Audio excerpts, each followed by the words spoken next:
Habiter ici et le monde. On y parle d'architecture, d'espace urbain et du paysage. De celles et ceux qui y habitent, de celles et ceux qui y travaillent. Des interrelations qui s'y nouent. D'un horizon soutenable pour habiter ici et le monde. Une émission de Valérie Didier. Bonjour à toutes et tous et bienvenue sur Radio Anthropocène. L'émission Habiter ici et le monde consacre 7 épisodes à l'exploration de la question de la transformation urbaine et architecturale à partir de projets et réalisations de l'agence Looking for Architecture au croisement des enjeux à relever aujourd'hui. Ces 7 numéros font partie intégrante d'un processus éditorial, un livre édité par les éditions 205 et Cité Anthropocène et qui sortira dans toutes les bonnes librairies fin février 2025. Construire reste le standard dans le monde de l'architecture, mais nous savons que le secteur de la construction et le fonctionnement des édifices sont à l'origine de près d'un cinquième des émissions de dioxyde de carbone dans l'atmosphère, consomment des matières premières ou transformées qui ne sont pas renouvelables et sont la source de multiples pollutions. En réponse, une des voies ne serait-elle pas celle de s'emparer du déjà là, réimaginer, projeter de nouveaux usages, trouver des solutions, faire la démonstration de l'agilité. Conscient de nos interdépendances, il s'agit maintenant de coopérer.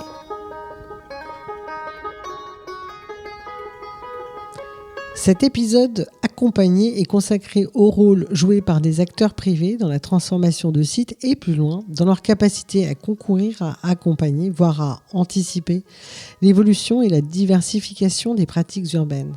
Nous avons choisi l'exemple du Ninkasi, qui installe le concept de microbrasserie américaine en France en 1997 à Lyon-Gerland, quartier alors en pleine mutation.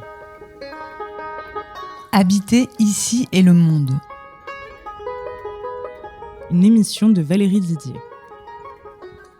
Pour en parler, j'ai le plaisir d'accueillir 5 invités sur le plateau aujourd'hui, qui ont tous en commun le Ninkasi, qui est à la fois agent et projet transformateur très identifié aujourd'hui. Bonjour à tous. Bonjour. Donc Bonjour. Mathieu Debay, Christophe Fargier, Régis Fouque, ainsi que le duo inénarrable qui est à l'interface des différents projets du Ninkasi dont nous allons parler, des architectes Laurent Grabert et Antoine Trelat. Bonjour messieurs. Bonjour. Christophe Fargier, je vais commencer avec vous. Vous êtes président du groupe Ninkasi que vous avez créé. Et le Ninkasi est né d'une idée que vous dites simple, je ne sais pas si elle est simple, qui est celle d'implanter le concept de microbrasserie américaine en France. Ce projet a atterri en 1997 sur le site de Lyon-Gerland, quartier alors en pleine mutation, aux limites de la ville, à l'époque en tout cas perçue comme telle. Est-ce que vous pouvez nous raconter cette histoire où s'entremêle production de bière, mais aussi production d'événements culturels ? Oui, on est revenu des États-Unis en 96 et on a cherché à Lyon un site qui pourrait accueillir notre projet. Et on est tombé sur ce bâtiment à Gerland, un ancien entrepôt qui accueillait des trains et qui permettait d'envoyer après des petits porteurs dans la ville. 1500 mètres carrés, et c'est vrai que le bâtiment a tout de suite donné une ambition à notre projet, puisqu'on ne pensait pas faire quelque chose d'aussi grand au démarrage de notre aventure. L'objectif, ça a été de faire une fabrique de bière, et on a été très lucide quand on a démarré cette aventure sur le fait qu'on n'arriverait pas à trouver des débouchés pour nos produits parce que le marché de la bière était très verrouillé avec les contrats brasseurs. Et puis à l'époque, le style dominant était la bière blonde légère industrielle. Donc pas possibilité également de rencontrer le public des clients à cette époque. Donc on a fait le choix dans le prolongement de l'usine de faire un lieu de vie, un lieu qui permettrait de faire découvrir nos produits. Et comme on était des gens sans expérience dans le domaine de la restauration, on a décidé de faire des choses très simples. Voilà, le burger, les frites.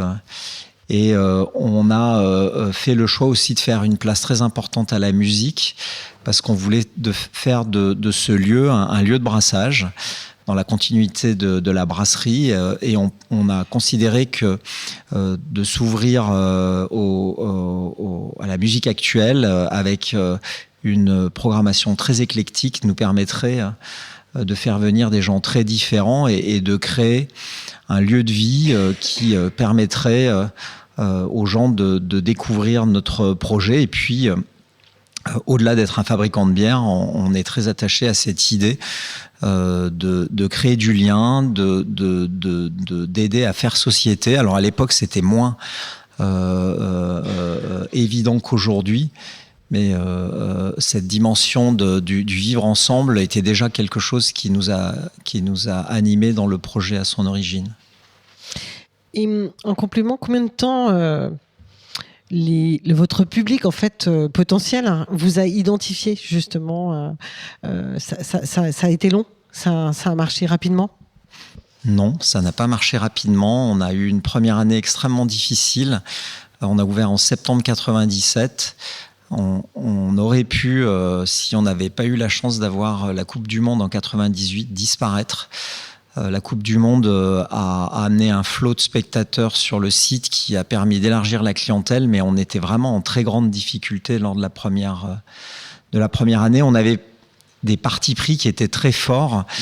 C'est vrai qu'à l'époque, les pubs, puisqu'on était un pub, ils jouaient tous les codes des pubs anglais. On rentre, il y a des vieux tableaux. On a l'impression que le lieu, il a déjà 30 ans, 40 ans d'histoire. Nous, on a fait le choix, au contraire, d'être sur quelque chose de très minimaliste et de dire on ne va pas tricher. Ce lieu va se charger de sa propre histoire. Et puis, l'idée était déjà, puisqu'on avait prévu de faire du spectacle vivant, de donner la possibilité à tous les collectifs qu'on avait prévu d'accueillir de pouvoir s'approprier le lieu et de le transformer pour toutes les soirées qu'ils envisageaient d'organiser chez nous. Mais c'est vrai que ça a été une critique extrêmement forte et on a eu beaucoup de gens qui en ont parlé de manière négative. Moi en plus, comme on manquait de clients, on était très inquiets en se disant on va se planter, alors que finalement c'était plutôt un signe positif parce qu'on avait des détracteurs, mais on a eu aussi beaucoup de gens qui ont adhéré. Ça a pris du temps de construire cette clientèle, mais finalement ça a été accéléré par le mondial et dès l'année suivante on a franchi le palier qui nous a permis d'être plus sereins. En plus c'est rapide en fait, en réalité, même cette année, la première année était compliquée, difficile, anxiogène, si dès la deuxième année ça fonctionne, c'est identifié, c'est quand même un temps court quand on monte une entreprise. Et la chance, en plus la France a gagné, je crois, en 98, oui. Donc ça a renforcé, j'imagine, un enthousiasme. Alors c'est rapide, mais après il y a la réalité de ce qu'on appelle la trésorerie. Oui, bien sûr. Je pense que au moment du mondial, on n'aurait pas été. S'il n'y avait pas eu le mondial, je pense que c'était une question de semaines avant qu'on soit obligé de s'arrêter. Avec Kurt, on était les deux personnes à la manette. On n'était même plus en capacité de se rémunérer. Voilà, ça fait partie de l'histoire. On le garde bien en tête parce qu'on a même aujourd'hui conscience qu'une entreprise, ça reste extrêmement fragile. Et que voilà, il faut faire preuve de beaucoup de lucidité quand on entreprend, ce qui est le cas aujourd'hui avec notre nouvelle usine qui a mis la barre très haute et qui fait que voilà, il faut aussi avoir conscience de la fragilité d'un projet, d'une entreprise pour pouvoir prendre les bonnes décisions. Je vous remercie. Je me poursuivre en fait avec Antoine Trolla et Laurent Grabert sur cette question du site historique du Ninkasi Gerland. Vous avez travaillé tous les deux à la restructuration et à l'extension du Ninkasi Gerland dans les années 2015. Je crois que c'est livré en 2017, mais vous préciserez. L'enjeu, c'était donc tout à la fois de repenser entièrement le site afin d'adapter le bâtiment aux usages émergents et aux nouvelles pratiques du quartier, en plus de la brasserie qui préexistait, dont on vient d'entendre parler. Donc, qu'est-ce qui se passe quand vous arrivez là-bas et que vous envisagez d'y réfléchir et d'y travailler et de proposer des solutions ? Eh bien, on a rencontré Christophe sur un projet qui était déjà un petit peu construit, dessiné. Mais quand on a analysé ce projet pour pouvoir se positionner, on n'a pas compris, on n'a pas retrouvé les grandes lignes directrices que Christophe vient d'évoquer. Et on a proposé un projet différent, mais qui s'inscrivait quand même dans une continuité. Ça restait un permis de construire modificatif, mais qui modifiait un petit peu l'approche, et notamment en se reconnectant mieux au quartier, qui entre-temps avait vu arriver le métro, avait vu arriver une place, et donc du coup en recréant un parvis et surtout en remettant les grands, ce qu'on avait compris, des grands axes fédérateurs du projet, notamment le spectacle vivant, la musique, autour avec bien sûr la bière et la food. Et ça a permis de structurer un nouveau plan plus lisible, il me semble, qui redonnait les repères, qui permettait de retrouver certains repères. Et après, ça nous intéresse de réentendre aussi ce que Christophe évoquait, parce que étudiants, nous, on allait à ce Ninkasi, qui était un lieu complètement atypique, effectivement, mais qui du coup nous parlait beaucoup à nous, étudiants architectes, parce que dépouillés, parce que capables de s'adapter et d'accepter le changement, ou d'accepter les différents partenaires du projet, ou les différents artistes qui allaient intervenir. Quelque chose de beaucoup plus industriel, et finalement, comme le disait Christophe, en 97, peut-être que le vivre ensemble n'était pas au centre du sujet autant que maintenant, mais du coup c'était précurseur, on va dire, et également cette question d'aborder le sujet en vérité, de manière très très sobre, et de garder le principe industriel au cœur du projet. C'est quelque chose qui est très contemporain maintenant. Voilà. Oui, puisqu'à l'époque, en 97, si je réfléchis un peu aux lieux qui existaient à Lyon, pas simplement pour la restauration ou la boisson, mais aussi pour l'événementiel, l'aspect industriel, en tout cas la friche, c'est quelque chose qui est pas complètement réinvesti, en tout cas dans la métropole lyonnaise. C'est quelque chose d'assez nouveau, très atypique.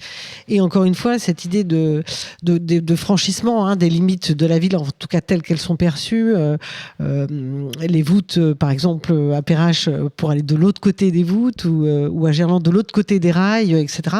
C'est tout un travail. Peut-être Laurent Grébert. Oui, tout à fait. Je rebondis un peu sur ce qu'a dit Antoine et Christophe sur cette idée justement d'identité un peu à l'initiative du projet. Et on a à l'esprit ce qu'évoquait Antoine, plein d'anecdotes justement sur cette période où nous on est rentré à l'école d'architecture en 97 et 98. Et du coup, je me souviens encore au bar de l'école où on avait quelqu'un qui était venu nous démarcher du Ninkasi pour dire venez finir vos happy hour au Ninkasi. Et pendant, je pense, 2 ou 3 ans, on venait tous les vendredis soirs après 21h poursuivre nos discussions architecturales dans un environnement qui était effectivement empris de liberté, et justement c'était pour nous on a été extrêmement flattés à l'époque où le Ninkasi a pris contact avec nous via un concours de circonstances qui finalement passait par un confrère qui avait trop de travail à l'époque, c'était Audin et Favaro, et qui nous avait dit tiens, le Ninkasi a un projet, est-ce que ça vous dit de les rencontrer? Et donc nous on était extrêmement flattés parce qu'à l'époque on avait évidemment la tête remplie de souvenirs de cette époque-là, effectivement, où le Ninkasi se situe à la frange de la ville, avec cette capacité en fait à rendre possible plein des imaginaires dans des esthétiques, comme le disait Antoine, qui étaient très sincères, et qui finalement a construit aussi une part de notre démarche, de notre culture architecturale. Et en ça, on a trouvé du coup une forme de réponse dans les établissements de divertissement large, et de ce lieu de brassage qui nous a tout de suite évidemment parlé. Et puis l'histoire continue puisque vous ne cessez de vous revoir finalement depuis cette époque. Régis Fouque, bonjour, vous êtes directeur général de Promoval et vous êtes aussi lié au projet dont nous parlons puisque vous allez construire un nouveau bâtiment qui se substituera à celui du Ninkasi Gerland avec Z Architecture. Mais pour autant, Ninkasi conservera une place conséquente avec un café-concert de 1400 m², si j'ai bien lu mes notes. Donc voilà, comment vous arrivez dans cette histoire avec votre casquette de promoteur bien sûr et qui réintègre une partie finalement de l'histoire de ce lieu qui a énormément marqué ce site, qui est celui de Ninkasi, qui nous a permis à beaucoup d'entre nous en tout cas d'aller à la rencontre de ce quartier en réalité. Alors c'est marrant parce que comme Antoine et Laurent, moi je l'ai fréquenté quand j'étais jeune, parce qu'on est à peu près de la même génération. Et effectivement, c'est des sacrés souvenirs et un vrai lieu de brassage. C'était des belles rencontres, effectivement, avec beaucoup d'étudiants. C'était quand même une grosse population étudiante, mais pas que. Et effectivement, j'en ai un bon souvenir. Comment on est arrivé sur le projet ? Une rencontre avec Christophe dans un lieu tout autre, dans une autre région, par un ami commun. Et il s'est trouvé que après cette journée qu'on avait partagée ensemble, on se connaissait pas. Un projet devait se développer en mitoyenneté de Ninkasi, Gerland. Et j'ai appelé Christophe assez simplement pour lui dire est-ce qu'il n'y a pas un intérêt à vous agrandir, à faire quelque chose, à récupérer un rez-de-chaussée, nous à construire au-dessus. Et Christophe m'a répondu écoute, j'en ai entendu parler, mais personne ne m'a appelé. On n'a pas d'intérêt particulier sur ce sujet de développement, mais merci de m'avoir appelé. Et puis 3-4 jours après, je crois que Christophe m'a appelé en me demandant si on pouvait se rencontrer. Et l'aventure a commencé comme ça. Il nous a livré l'ensemble de ses projets, dont le sujet de Gerland, qui est finalement une phase 3, après la création et la restructuration, de se dire est-ce qu'il n'y a pas quelque chose d'autre à faire ? C'est un point important pour nous pour plusieurs raisons. Il y avait des enjeux financiers liés effectivement au développement d'une nouvelle brasserie. Et puis il y avait revisiter ce site qui accueillait à la fois ce lieu de brassage, un lieu événementiel, le Chaos, et de se dire qu'il y avait une matière à redévelopper. Et le quartier avait terriblement évolué aussi. Alors, en 30 ans, bien sûr, mais même en 10 ans depuis 2015, effectivement, il y a eu un développement massif du quartier, l'arrivée de nouveaux habitants qui n'étaient pas toujours, malgré la présence historique de Ninkasi, en compatibilité d'usage, notamment sur la partie nocturne. C'était la capacité de Ninkasi de s'adapter et de se poser des nouvelles questions sur quel était l'usage du site. Voilà. Et puis, on a commencé à travailler main dans la main sur le projet et on s'est porté acquéreur du site en 2021 et on doit attaquer les travaux effectivement pour un nouveau site accompagné par Z Architecture et LFA pour recomposer un nouveau site sur lequel Ninkasi effectivement se redéveloppe sur le socle actif, le rez-de-chaussée sur 1400-1500 m². Et on bâtit derrière effectivement un projet en élévation de bureaux et de logements. Il y a eu un gros travail qui a été fait effectivement sur les compatibilités d'usage et les nuisances éventuelles qu'on ne souhaite pas et que Ninkasi ne souhaite pas, parce que l'idée c'est de repartir pour de belles années là-bas. Voilà. Donc c'est Ninkasi Gerland en 3 en fait, on en est là, donc c'est une histoire sans fin. Donc justement Antoine Trolla et Laurent Grabert, donc cette question du réemploi, parce que là, on le voit, on est sur un 3e temps avec qui engage des questions de métabolisme urbain bien connues. Comment justement vous intégrez cette question-là à avec Z peut-être probablement à ce qui arrive à Gerland? Effectivement, c'est un sujet très intéressant qu'on essaye sur lequel on essaie de travailler depuis quelques années à l'agence. Et ici, on a l'opportunité de le mettre en œuvre de manière assez forte, puisque on a la chance de maîtriser donc du coup l'ensemble de l'équipement de 2017, des travaux qui ont été réalisés, des bureaux d'études qui les ont pensés, de la manière dont ça a été aménagé. Et donc du coup, on avait une traçabilité comme ça des éléments assez clairs et assez faciles.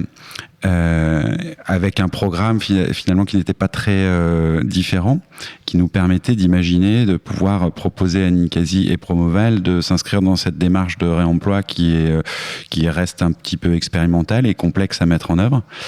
Et donc c'est un travail qui est en train d'aboutir là, puisqu'il y a une grande partie des agencements, des aménagements, des équipements électriques et techniques, donc de seconde œuvre, mais pas que, sont réutilisés dans le projet qui devra naître d'ici un an. Et donc, du coup, c'est une formidable opportunité d'expérimenter ce sujet, qu'on expérimente par ailleurs aussi sur les grands locaux dont on a déjà parlé, avec le déménagement des usines Fagor, quand on réemménage au Technicentre de la Mulatière. Et je montrais hier l'électricien là, qui est sur Fagor, qui a inventé une machine, qui a récupéré un vieil outil dans une vieille usine de rembobinage je sais pas comment on dit, sur les tourées électriques, là, une machine pour construire les tourées électriques. Donc du coup, il a récupéré cette vieille machine qu'il a installée dans Fagor, et on descend tous les câbles de Fagor pour les réentourer sur les tourées et pour les déplacer, pour les remettre à la Mulatière. Du coup, en fait, ce cheminement comme ça entre différents projets et avec des acteurs qui sont connus et continus et engagés également, ça permet de mettre en œuvre cette question du réemploi. Oui, Régis Fouque. Pour aller dans le sens de ce qu'évoquait Antoine, ce qui est intéressant, c'est effectivement la démarche de Ninkasi dans ce sujet du réemploi, notamment des installations techniques dans le futur site. Il y a une deuxième opération, on est accompagné par Made in Past, où effectivement il y a une grande braderie qui est organisée, je crois, le 3 février, si je ne me trompe pas, sur le fait de dire est-ce qu'il n'y a pas un intérêt pour des gens qui ont été marqués par le Ninkasi de venir se porter acquéreur pour des sommes assez modestes, mais en tout cas d'éléments du Ninkasi actuel pour les réemployer. Et puis je crois que ce qui est important dans le quartier, et là je laisserai Antoine et Laurent en parler mieux que moi, c'est l'enjeu urbanistique. Parce que finalement ce square qui était un peu une place abandonnée au regard d'un usage qui était peu développé à l'époque, il y avait une vraie volonté de la métropole aujourd'hui de la requalifier, cette place, et notamment avec l'arrivée de l'OMS, il y a probablement un redéveloppement de tous les terrains à côté de Buringer-Ingelheim qui arriveront dans les années futures. Et tout l'enjeu, c'était de se dire comment finalement le nouveau Ninkasi, le nouvel immeuble, pourrait effectivement être un marqueur aussi de cette place. Et donc avec une architecture qui est quand même très identifiée et sur lequel il était intéressant quand même de voir. On a souvent l'imaginaire que la métropole et ses nouveaux élus sont contre la densification. Et nous, ça a été une démarche totalement inverse, c'est-à-dire que la métropole a modifié le PLU pour qu'on puisse effectivement densifier plus. Alors pas de beaucoup, d'un seul niveau, mais en tout cas pour marquer encore plus l'effet de la place. Et je tenais à le souligner parce que on a souvent l'impression que nos nouveaux élus sont contre la densification et c'est pas du tout le cas. Alors c'est peut-être juste une remarque avant de passer la parole à Antoine Trollin, c'est peut-être souvent une mauvaise compréhension de ce qu'est la densité urbaine et qu'en effet on peut en avoir un immeuble un peu plus haut, mais si on a un espace public un peu plus grand, et en fait on peut avoir des densités tout à fait équitables, et souvent l'écueil c'est de penser que les grands ensembles sont très denses et que la ville ancienne ne l'est pas, alors que c'est absolument l'inverse. Et pourtant tout le monde adore Saint-Jean et la presqu'île de Lyon par exemple. Antoine Trollin peut-être. Oui, je voulais réagir là-dessus effectivement parce que, comme le disait Régis, il y a la ville va très très vite dans sa transformation, notamment à Gerland, ce qui a poussé ce temps 3 du Ninkasi et ce développement à travers cette nouvelle centralité urbaine. Qui se déplace de plus en plus avec les Girondins qui viennent pousser comme ça jusque sur le grand stade et du coup cette transformation de l'objet architectural dans la ville, ça a permis aussi de donner des pistes de réflexion sur la question donc du coup du réemploi, mais aussi de la place du Ninkasi dans la ville. Et à l'époque, quand on avait travaillé sur Gerland 2, du coup, c'était un sujet qu'on avait mis sur la table justement, parce que ce qui était rigolo, c'est que la mission Gerland avait édité une revue et où il disait que le Ninkasi était comment c'était formulé, le cluster culturel du quartier. Et donc, du coup, nous, on était allé voir la mission Gerland sur la base du permis de construire de l'époque. En fait, le permis de construire, c'était une transformation d'un commerce en commerce. Et donc, du coup, avec les complexités de la transformation d'un commerce en commerce, notamment de places de parking, de choses comme ça, qui devaient être compensées. Et du coup, nous, on est venu voir la mission Gerland avec Christophe en leur disant, en fait, nous, on a trouvé votre revue. Puis dans votre revue, vous dites que c'est un cluster culturel. Donc, c'est un équipement culturel. Donc, un équipement culturel, il n'est pas soumis aux mêmes règles qu'un équipement commercial. Donc, du coup, on pourrait peut-être aborder le sujet du permis modificatif d'une autre manière que celle de dire que c'est un commerce lambda qui nécessite qui a les mêmes contraintes que les autres. Et ce qu'ils avaient accepté.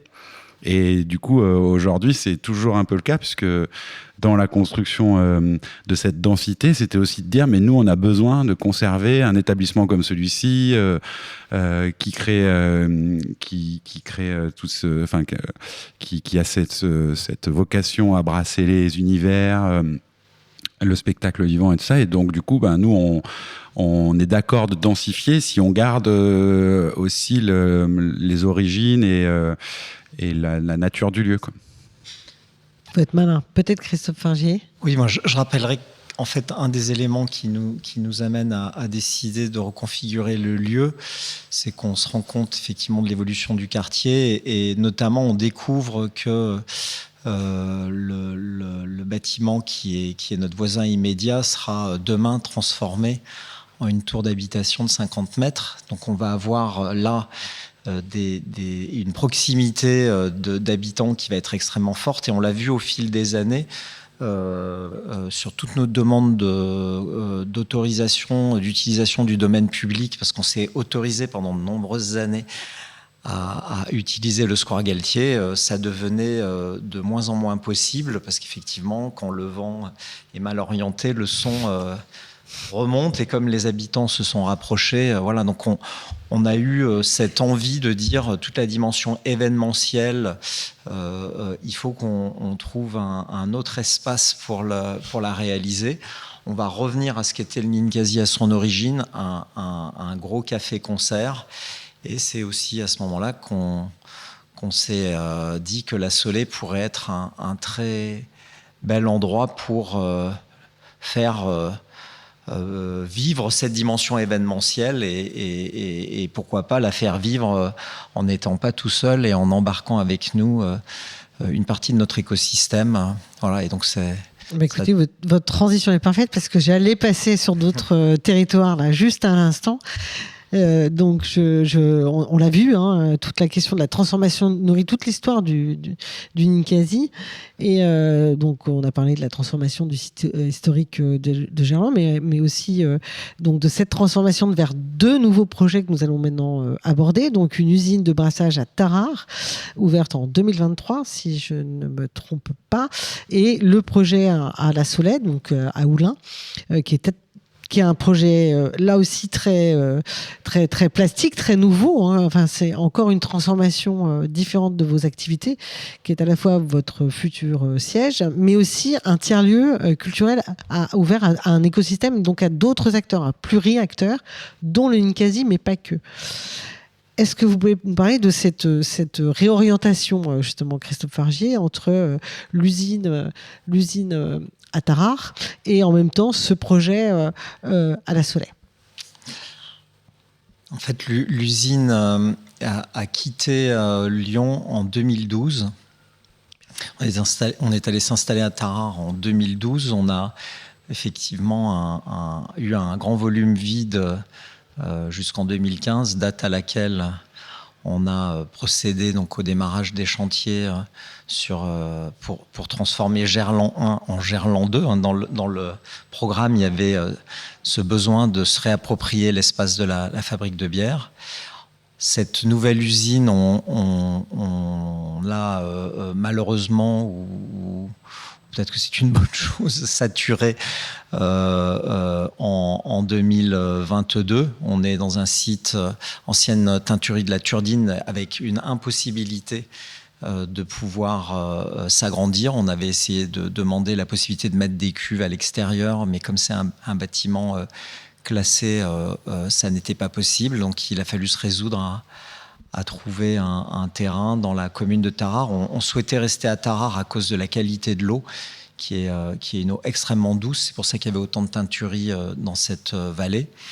Voilà, et donc on a travaillé sur ce projet qui effectivement s'est mis en route en 2023. Et le projet de la Solée, il est né effectivement de ce besoin de retrouver un espace pour continuer à faire des choses un petit peu ambitieuses, hein. C'est des grandes fêtes où on invente plein de choses. On a besoin de pouvoir le faire en utilisant l'espace extérieur.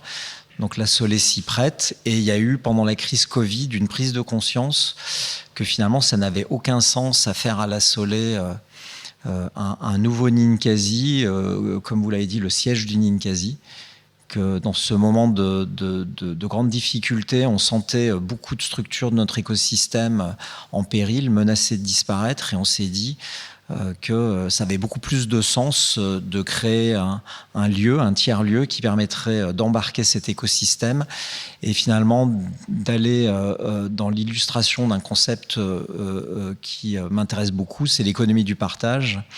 Comment demain on peut réinventer une manière de travailler, de faire du business en étant dans un partage qui va beaucoup plus loin.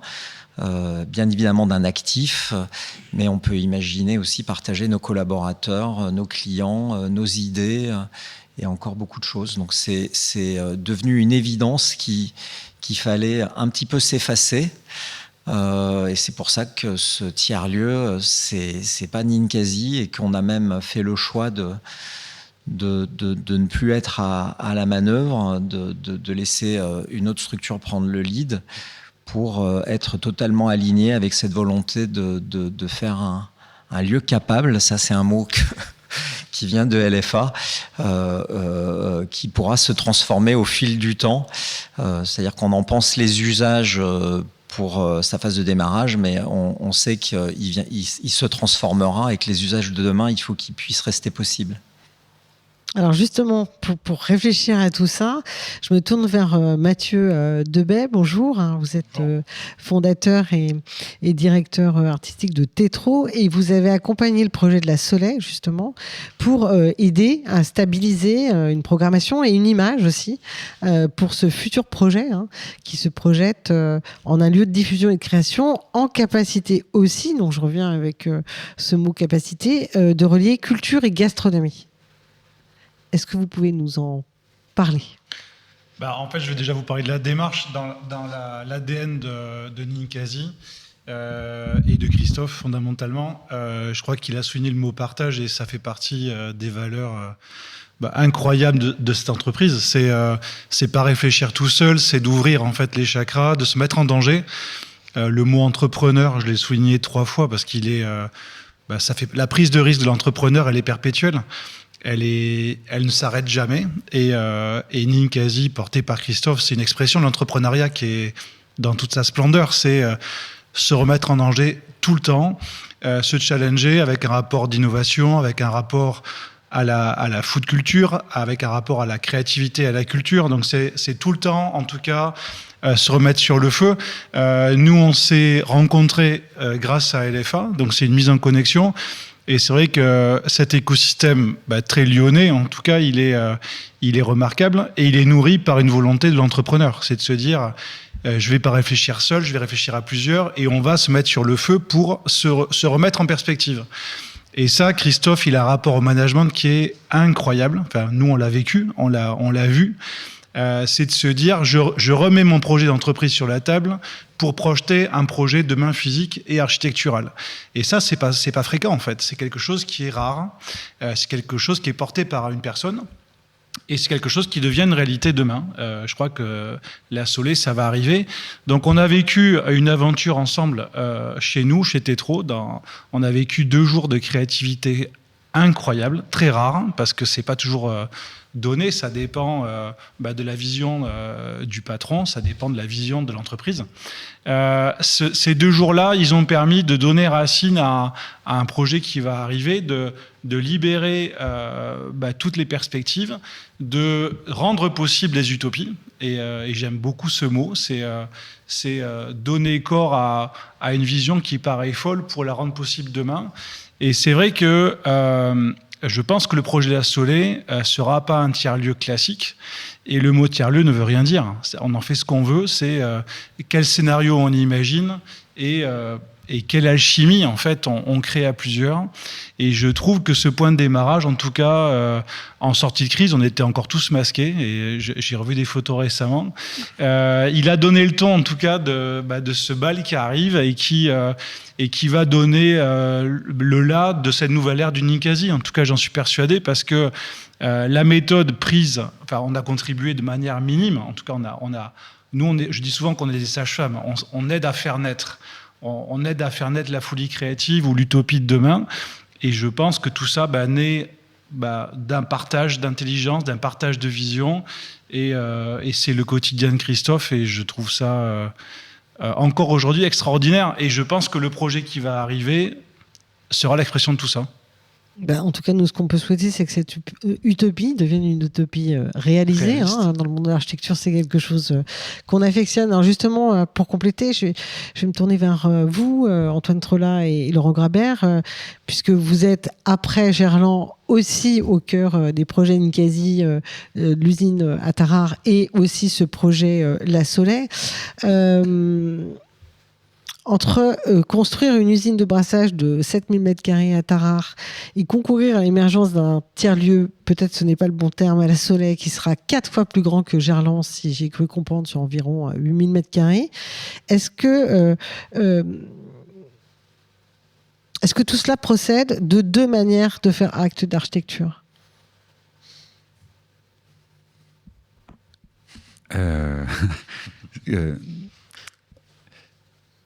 Non, je crois pas.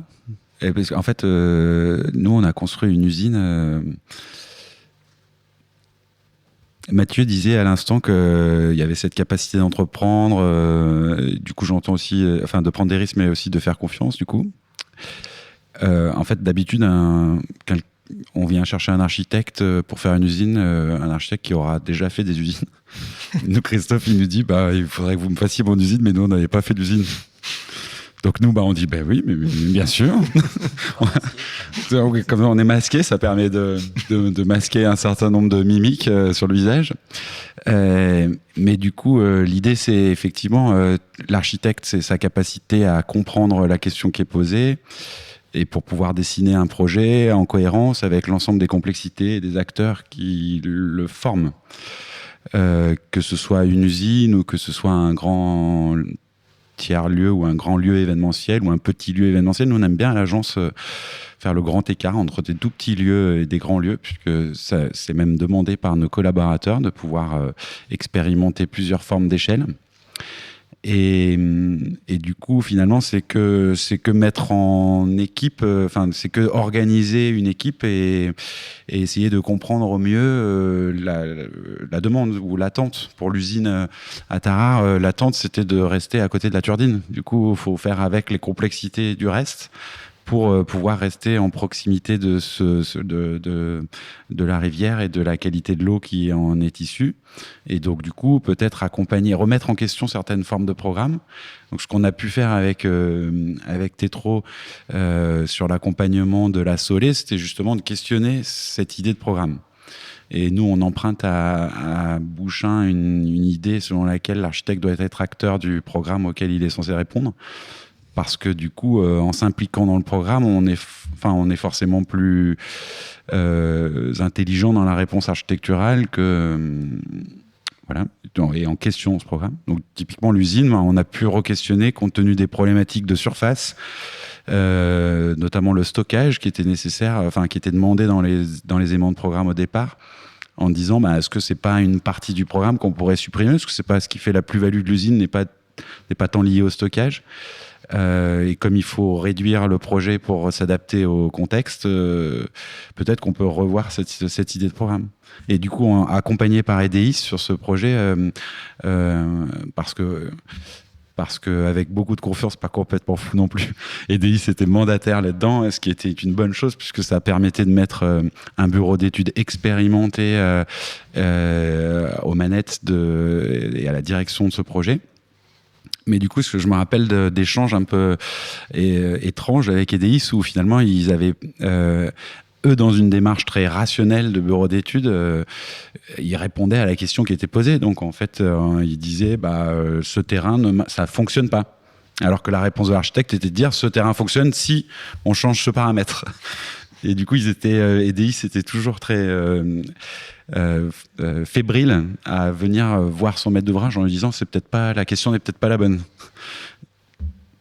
Je vous remercie. Peut-être Laurent Grabert, un complément sur cette question de faire acte d'architecture, quel que soit, Antoine Trolla a parlé des différences d'échelle, et puis il y a ces questions évidemment de préexistence, de mémoire des lieux, on pourrait l'appeler, voilà, et puis des choses à projeter totalement.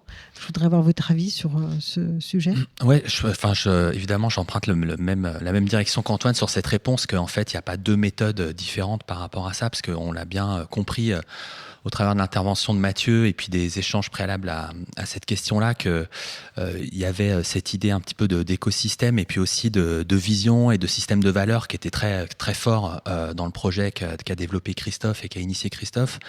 Et donc, du coup, dans toutes ces dimensions, ces caractéristiques, ces éléments de programme et ces fonctionnalités différentes, que ça soit un projet industriel à Tarare, sur un territoire évidemment totalement différent de celui de Gerland qu'on a évoqué avant, ou encore différent demain de celui du projet de la Soleil, il y a toujours cette forme d'ambition, de confiance et surtout de valeur dans lequel nous, on se retrouve tous les acteurs évidemment très à l'aise et du coup ça nous permet d'avoir une forme de liberté dans les propositions qu'on peut faire, dans les questionnements que l'on peut ouvrir justement à nos différents partenaires un peu plus classiques comme le disait Antoine avec EDIS, et puis aussi de quelque chose qui est aussi encore une fois assez rare dans la vision de Christophe, c'est au-delà de cette question de confiance, de valeur et de vision, c'est aussi ce partage d'une forme d'appétence pour l'architecture. Et ça, c'est extrêmement rare pour nous, architectes, d'avoir un maître d'ouvrage qui ne soit de base, qui soit non sachant, qui soit pas quelqu'un qui soit du milieu, je dirais, du bâtiment ou de la construction ou de l'architecture, mais qui comprend en fait ces enjeux que sous-tendent l'acte d'architecture. Et donc ça, c'est pour nous, c'est évidemment quelque chose qui en fait coule et se construit finalement un peu tout seul, avec plein de bon sens et puis aussi une capacité que nous on a et qui est un peu une spécificité, c'est de maîtriser l'instabilité. Et du coup ça, c'est quelque chose qui nous anime et on sait bien, Christophe l'a évoqué aussi en introduction de cet entretien, que le monde est instable, qu'une entreprise par essence aussi elle est instable, soit par des phénomènes internes de challenge qu'a évoqué Mathieu, soit aussi par des éléments externes de survivre, de s'adapter, d'être résilient, d'être force de proposition dans un monde qui change aussi de plus en plus et avec une intensité qui devient un petit peu vertigineuse pour nous tous, quoi. Vertigeuse, mais en même temps, vous savez nager en eau trouble, hein, donc ça devrait aller, en tout cas à l'échelle de nos vies.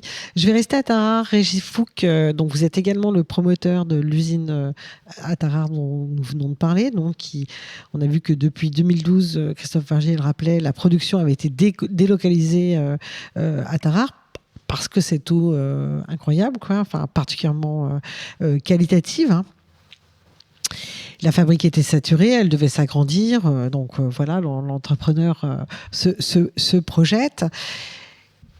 Juste pour se remémorer, pour ceux qui ne connaissent pas Tarare, et je pense qu'ils sont nombreux, Tarare, c'est une petite ville qui vit son apogée au cours de la deuxième moitié du 19e siècle avec l'industrie textile. On l'appelle à l'époque la cité de la mousseline, hein, et du voile.